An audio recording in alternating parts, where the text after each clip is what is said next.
Hello guys, this is with respect to the third module of portfolio management, which is very important, which will be coming for the case study majorly for the 20 marks. This is quite lengthy, but if you understand the steps, it's quite easy as well. We'll be assuming that we're going to adopt the syllabus says we have to adopt the Sharpe's portfolio construction model. We'll be assuming there are two options given to us from the broker's end. One will be the with short sales, the other one will be the without short sales.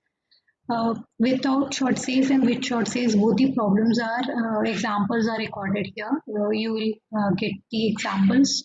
One or two problems will be solving so that we understand what is the steps involved and how to solve and how to construct a portfolio in an efficient manner. So, Sharpe's model we have already understood. Using the Sharpe's model only, we have extended for the construction of the portfolio now. So, according to Sharpe, he explains us how to construct the portfolio using the cutoff points. So, the first problem, we will directly get into the problem so that example, so that we understand like how the different phases we have to adopt to construct an optimum portfolio. So the first problem says with the given data, construct, find out the optimum portfolio given to you. Like they have shortlisted few stocks here, using which you're expected to construct an optimum portfolio. But before to which you are expected in the first instance, you have been expected to find the cutoff point. To do that, seven stocks have been given with the returns, mean returns are given to you. That means the estimated returns. Excess returns are also given, which is the difference between the estimated returns and the risk-free return. Beta values are given and unsystematic risk is given to us and excess return to beta ratio is given. Usually excess return to beta ratio will not be given to us in the problem. We have to find the excess return to beta ratio. That is the usual first step that we have to start solving. But in this case, in this problem, they have already given to us here. Remember that this will not be usually given to you in the problem. If it is not given, then we have to start first finding the excess return to beta ratio. So excess return to beta ratio can be found out by applying the formula which is given to you here, which is Ri minus Rf, which is estimated return minus the risk-free return, whole thing divided by the beta. The excess return to beta ratio, once you find out, the next step is to rearrange them in the descending order. In other words, we have to rank the securities based on the excess return to beta ratio. So highest excess return to beta ratio goes with the first rank, and accordingly lower the excess return to beta ratio gets the lower ranks. So securities have to be ranked. So first step is to find the excess return to beta ratio. Next step is to rank them. If you can observe in the problem, they have already given us the excess return to beta ratio and already ranked in the problem itself. Like if you observe, it is given to you in the descending order. We need not have to rearrange. If it is not given to us in the rearranged form, we have to rank them and rearrange them. Okay, this is the foremost step. If you don't do this, then the entire solution, even though you do it perfectly, will be completely wrong. So that is the foremost step you got to remember. If you forget that, if you go wrong in this, then entire solution, the 20 marks problems goes wrong. You have to be very careful. So very first step is to rewrite, calculate the excess return to beta ratio and rewrite according to the ranks assigned. So now that is already been given to us, so half of the tension is solved. Now RF is given to us as 5%, which is the risk-free return, and the market variance is given to us as 10. Okay, determine the cutoff point. That is the question asked to us in this case, and we have been assuming here that it is without short sales. I don't think I need to keep saying you what is the meaning of short sales in every time. You have to remember the short sales and without short sales are the situations in which you take the different positions. So if short sales are allowed and if short sales are not allowed for a particular type of investments, how do you construct the portfolio is a scenario here. So in this case, we are assuming that it is no short sales, that is without short sales. Short sales are not taken. I mean, we are not taking into consideration of these short sales positions here. So if that is so, then how to do it? It is already, because excess return to beta ratio is already been ranked and rearranged. We are directly writing the securities in the excess return to beta ratio ranking wise. So first rank is for first security. So I have written the first security first. Second rank is for second security. So the second one. Accordingly, I have written the securities. Remember, when you are starting these securities have to be rearranged based on the ranking given based on excess return to beta ratio. Then after that, the first step in finding the cutoff point is I have named the column numbers here. Please remember these column numbers. These are very important for us to find the cutoff points. So first step is to find Ri minus Rf divided by beta. This gives us the excess return to beta ratio. So I have recorded the excess return to beta.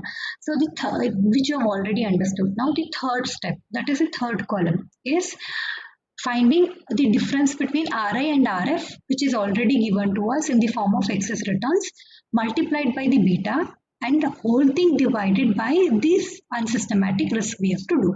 So this entire equation has to be solved in the same column. If you get confused, you can add on columns, but I would insist you not to add on too many columns, which you might go wrong in any of the steps, then the entire solution will be wrong. So first take the differences of the, sometimes this excess returns will also be not given to you. You have to find it. Ri minus the Rf of 5%, okay, gives you the excess return multiplied by the beta and whole thing divided by unsystematic risk is the third column. So we have recorded the values here with respect to the third column equation, and then goes to the fourth column wherein you will have to start accumulating the third column. So it is 0.7 plus 0.9 is 1.6 plus 3 is 1.9 plus 1 is 2.9. Likewise, you have to record the accumulation of the third column values. Then the fifth column. Fifth column explains you the beta square divided by the unsystematic risk. Unsystematic risk is already a variance. So please don't square it. Don't get confused with this. I have already said you even while doing in the first and second module, unsystematic risk is a variance itself. It is not in the form of standard deviation. So you need not to square it again. So remember that while taking the values for the denominator. And beta square we have to do, wherein the beta values have been given to us, we got to square it. So 1 square divided by, if you observe 20 for the first security, 1.5 and its square divided by 30, 0.5 and its square divided by 10. If you observe, denominator are not squared because it is already a variance. It is not a standard deviation. Whereas beta has been squared because beta square is a numerator for us. So when you solve this, you get some values, record them, and then go to the sixth column wherein it will be accumulation of the fifth column. So 0.05 plus 0.07 will be 0.125 plus 0.025 is 0.15. Likewise, you have to record all the accumulation values of the fifth column. The accumulation plays a very important role. Please don't go wrong. Please check twice, thrice, till you get confirmed that these values are correct. Then of course, if you have gone wrong with these columns, then accumulation will obviously be wrong. So you got to be very careful with all the column values that you are recording. Then the last column with respect to CI. CI is the cutoff rates. We say we have to calculate the cutoff rate and then identify the cutoff point. To identify the cutoff point, we have to first find the cutoff rates. So to find the cutoff rates, there is a formula given by the Sharpe, which we'll be understanding now. CI is equal to CI represents the cutoff points is equal to market variance multiplied by the accumulation of your this column, that is the third column. Accumulation of the third column. You got to consider here in this part. You got to consider the accumulation of the third column, which is your fourth column values. Okay, divided by 1 plus market variance into the accumulation of your fifth column, which is your sixth column. Okay, so in simple words, market variance into the values from your fourth column divided by 1 plus market variance into values from your sixth column. Hope this is clear to you. Sum of means the accumulation, not the values of the formula. Okay, so by applying that for each stock, we have to calculate the cutoff points. Sorry, cutoff rates. So for the first stock, C1 represents stock for the security 1. So it is equal to market variance is 10 multiplied by this point, that is the accumulation of the third column, which is the fourth column for us, is zero point 0.7. So I've recorded 0.7 divided by 1 plus market variance is 10 multiplied by, you can see how I have put the bracket. Don't come out with your own innovation, please. Don't change the formula. It is not 1 plus 10 and then multiplication. It is 1 plus, open the bracket, 10. Okay, you understand the difference, I guess. These are basic mathematics. Please make sure you are not going anywhere wrong. So 10 multiplied by the sixth column values, which is the accumulation of the fifth column. So 0.05, as you can observe from here. Okay, so 7 by 1.5, which gives you 4.67. So for the stock 2, it is 10 multiplied by 1.6. As you are observing, I am taking the values from the accumulation of the third one, that is in the fourth column we have recorded. So 0.6 in the numerator divided by 1 plus, open the bracket, 10, which is the market variance, multiplied by the sixth column second securities value. Okay, 0.125. Likewise, for all the stocks, you have to find the CI values. And after finding this, you got to show the calculation. Otherwise, you will be losing the marks. This carries because it is a lengthy procedure. It half more than a page. Calculation it is. So it carries almost around 20 to 25% of the marks. If you don't show this calculation and do your own manually and record the values, you will be losing some amount of marks if the external insists. So you got to be very careful. I suggest you to show these calculations as a working note. And then record these CI values in the last column, which is your seventh column. As I have recorded here, from all these 4.67 for the first security, second security 7.11, third security 7.6. Likewise, I have recorded for all the securities the respective CI values. After doing that, you got to observe now one very major important point. If you keep observing the CI values, it's increasing to a certain extent, like from 4.67 to 7.11 to 7.6 to 8.28, and after reaching this point it has started decreasing. Okay, so remember that the CI values increases to certain extent and starts diminishing. Okay, after reaching a point it starts diminishing. Now the maximum amount of CI value which is recorded is your cutoff point. Okay, maximum CI value, that means after reaching this level your CI value starts diminishing. Okay, that is the point at which we say it is a cutoff point. What does this mean? How to interpret this? Cutoff point is a point which has the highest CI value, and after which all the CI values starts diminishing. So while constructing the portfolio, Sharpe says that you got to consider only those stocks which are recorded from and above the CI point, C star point, which is the cutoff point. C star represents the cutoff point. From this level, all the above stocks listed should be considered for constructing the portfolio. Okay, those who are recorded below this level should not be considered for the construction of the portfolio. So in this case, only first, second, third and fourth stocks are recorded for construction of the optimum portfolio. Remaining, that is fifth, sixth and seventh stocks are ignored, or in simple sense, it is eliminated from the list of securities that we have chosen to construct the portfolio. So now C star represents cutoff point, which is the highest C value, after which the C value starts diminishing.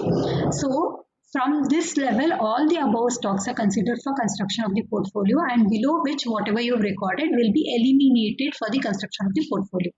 So this is what your first question is explained to you.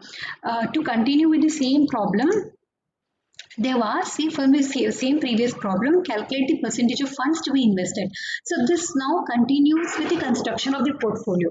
Now how to construct the portfolio using those four stocks that we have shortlisted using the C star value is explained to you here. As we know, they are asking us how much, now we understood these are the four stocks that we have to take. Now how much to be invested on those four stocks? Suppose you have 100 rupees with you in each stock, how much of money should be allocated? So weightages is what is the next important question to us. Should we give equal weightage to all the stocks, or should we give some amount of ratio in which we have to invest on each of the stocks is the next question, which will be explained here now. Okay, so x values explains you the weightages. X can be calculated by using a formula which is z divided by sum of z. So what is this z now? Z is explained to you by Sharpe with the help of this definition. Okay, as you can see here. So beta divided by the market unsystematic risk into x is returned to beta ratio minus the C star. What does this C star represent? C star is the cutoff point, which we have already understood and identified what is our cutoff point rate. So 8.28 was the cutoff rate. So 8.28 is recorded here. But remaining all other are with respect to the securities. So beta of the first stock divided by unsystematic risk of the first stock multiplied by x is returned to beta ratio of the first stock minus the cutoff point. Cutoff point is constant for all the four stocks, but with respect to the other components of the formula, it is with respect to individual securities. You got to take it from the table from the problem. So now after applying this formula, you get some values. Keep recording at the right hand side corner, because we got to find the sum of the xz values. So for each stock, apply this formula and find the z values.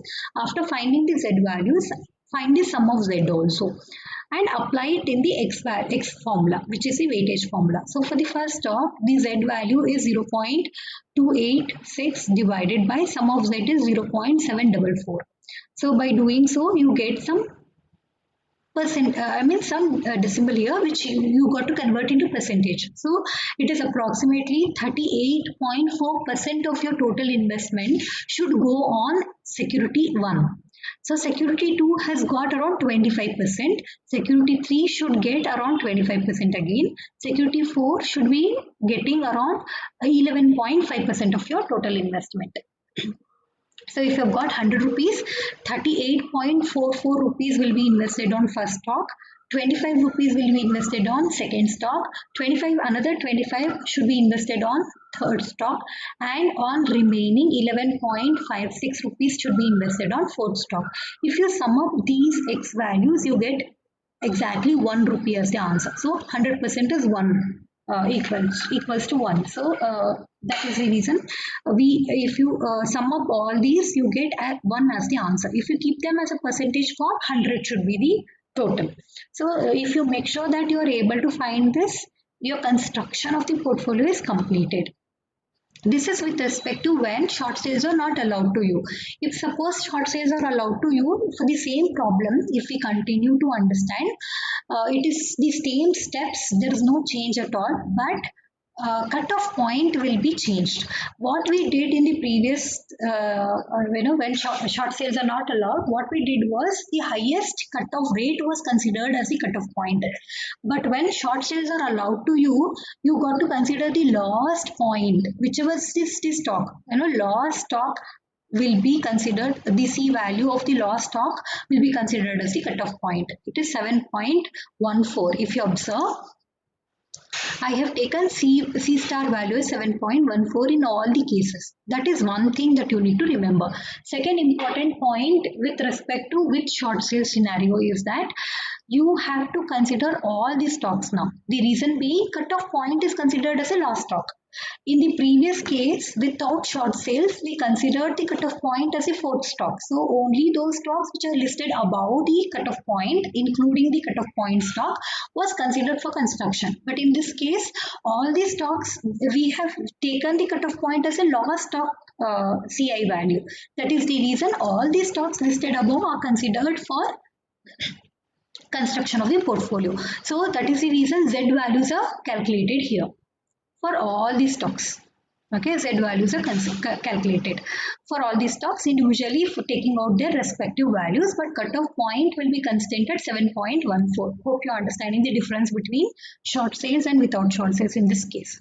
Now, after doing that, you get some Z values. Find the total also. You will exactly get it. Some Z value you will get here as a total of Z value.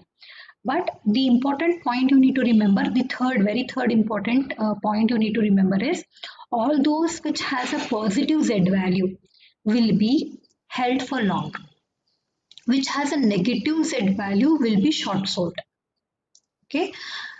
So that is the important inference we need to draw in this case. So all these Z values which has a positive sign will be held for long, and which has a negative sign which will be sold sold short. So now after doing that you can find the I have not completed this. You can start finding the X values for all the stocks. You will know in what percentage you have to find the do the investments on all these 7 stocks. So usually because the Z value is negative here, for the 7th stock, the X value will also be negative. That means you're taking a short position. Why will that be negative? Because you're going for a short position. What happens in the short position? You don't actually own the stock, but you borrow the stock and do sell it through a short position. So when you're taking a short position, it is always the borrowing and selling. So because you're borrowing it, it is having a negative sign of the X value also. Okay, so this ends the first example. This actually will be a 20 marks question to you, which will be given like problem will be given to you like this, and you will be asked to find the cutoff point with short sales and without short sales, and you will be asked to construct the portfolio with calculating Z values and the X values. So this is a quite lengthy one, but if you understand the steps, easy also, but formulas you got to be very careful for each steps that we are applying for throughout the 2 pages that we have a solution here. So let's take up another example. Here also without short sales I have shown you. You can continue that with short sales the later just to show you that how when excess return to beta ratio is not given to us, how to find it. So that was my intention to show you this problem. So you have been given the companies here, and the alpha values, beta values, and the unsystematic risk has been given to you. RM is given, market variance is given, RF is given. With that, what we got to do is we don't have the RI. Unlike the previous problem, RI is not given here. So for all the companies, RI values are found out using the Sharpe's single index model. So RI plus beta into RM gives you the RI values, as you all have already understood in the second module. So now after finding the RI values, excess return to beta ratio can be applied. Formula can be applied and we can find the excess return to beta ratio. You can observe in this problem RI is also not given, excess return to beta ratio is also not given. Both we are finding in this case. So now after finding the excess return to beta ratio, as I already said you, very first step is to rank them. If you go wrong in finding the excess return beta ratio and ranking them, entire solution will be wrong, which goes for around 2 to 3 pages, and you will have to restart everything again. So be very careful, cross verify it 2 to 3 times. Once you're very much confirmed about the values and the ranks, only then please continue the solution. So now excess return to beta ratio is calculated and we have ranked it also. As you can observe, highest value is gone with first rank, followed by the lowest values. So Anil goes with the first rank, Avin goes with the second rank, Viril has got the third rank, and Bo has got the fourth, and then Billy has got the fifth. According to your ranking, you got to rearrange the companies. Okay, so first rank is Anil, so I have taken Anil. Avil is the second one, Viril is the third one, Bo is the fourth one, and Billy is the fifth one. So you got to rearrange them, and afterwards your steps are pretty normal, like how we have done. Okay, rest all the steps are same. There is no change in the calculation methodology. If you can understand that properly, the first problem, this is quite easy for you. When monotonous steps, all these are. So there is no change at all in the steps. So any doubts with respect to any steps, please do WhatsApp me so that we can have a discussion on the same. Otherwise, we have completed the third module with this.